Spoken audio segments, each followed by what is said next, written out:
For today's video mga boy, ipapakita ko sa inyo kung paano ko papalitan yung tiles na natuklap.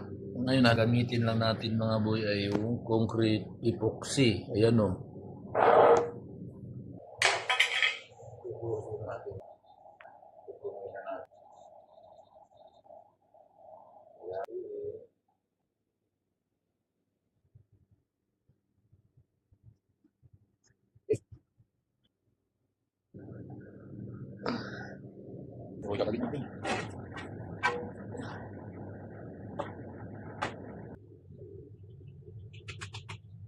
Ay, kapit ka.